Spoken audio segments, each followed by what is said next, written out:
So, you want to be a music teacher? Maybe you've just got out of university and you've entered the working world of being a musician for the first time, or you're not far off finishing your degree, and as a musician you're starting to go, how do I actually make money? And you think to yourself, maybe I'll give teaching a go. You know, I could teach by day and gig by night, but what are some of the logistical trials in starting up your own music tuition?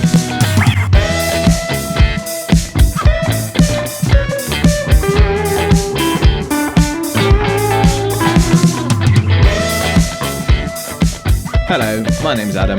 I'm a full-time working musician, working in gigging, teaching, and also managing and directing my own music school. So our story begins with a young Adam, who I think at ages 19 or 20 was studying music at college. And my girlfriend at the time, now wife, who was also studying at college, went off to London to start university. And after visiting her a couple of times, I realised, I'm broke. I'm going to need some money. And so I thought to myself, if I'm going to keep seeing her, then I need to find a way of getting some income. But I'd also done retail in my late teens, and I knew I definitely didn't want to go to that. And I wanted to steer myself in a direction which was more music related. And so the college I was attending at the time used to rent out their practice rooms in the evening. So I would rent these rooms, and they also very kindly at the time, if they got any inquiries for singing lessons or guitar lessons, then they would move that traffic towards me as well. I also used to use Coventry back in the day, if that's still a thing. And you used to be able to list yourself as like a physical product for one-to-one tuition, which was actually a pretty good way of people finding me. And I started doing one-to-one tuition with people for about 3 or 4 years at that point. And I was thinking about this the other day. If I was addressing Adam back in the day, how I would address my teachers for my school now, what sort of advice would I offer Adam to begin with? And what were the sort of do's and don'ts of starting up music tuition? So, point number 1 is to over-prepare, but also expect anything. Now, say in the very beginning of music teaching, you're not sure what resources you're supposed to be using, and you're searching around online for YouTube clips like this one, or certain book material for you to use. And I think in the beginning, I didn't realise how much planning and how much prep time I really needed to do to be able to pull off those first few lessons with students. Especially that first lesson, that initial sort of trial or taster lesson, it's really, really important that you come across that you're prepared and you're ready for the lesson. Like sometimes in the early days, I would get feedback after the first lesson just being like, it was good and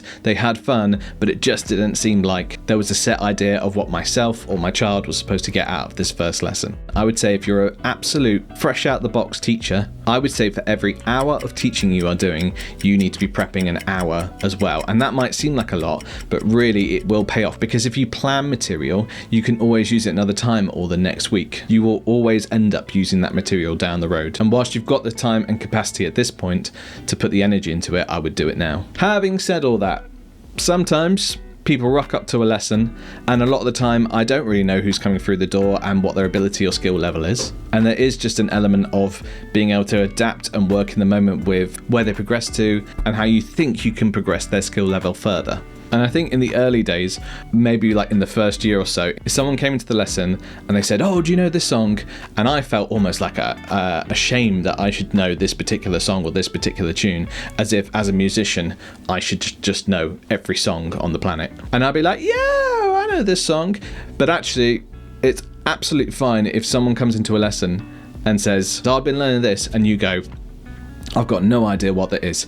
And so you kind of got two options really, is you can use the internet to your advantage and you can look up stuff on tab websites and kind of learn it on the go, or have a few listens to it in the lesson. Now that's also a skill of just being able to pick stuff up on the go, which takes a long time to kind of get used to. What you're also okay with doing is if they show you a song, if you know you're just going to spend the whole first lesson just learning this song yourself, it's probably a safer bet and a more honest bet to go, do you know what? Give me the week to go away and have a proper listen to this so then I can come back and show you later. And actually, they'll probably respect you more for that, because you're going to be taking time out of your day to go prep something for them, which is much more appealing than just blagging your way through it. The other big tip that I would suggest is, if you're really stumped on what to prepare for an upcoming student, is to prepare a beginner lesson, an intermediate lesson, an advanced lesson, but then you've got triple that as well. So it's a beginner lesson for an age of, say, 6 to 9 years old.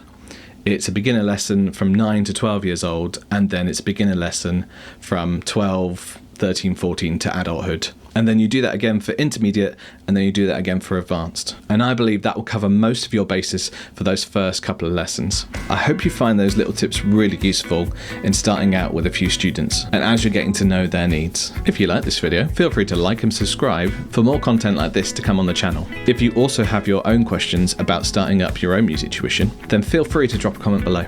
Thanks for watching.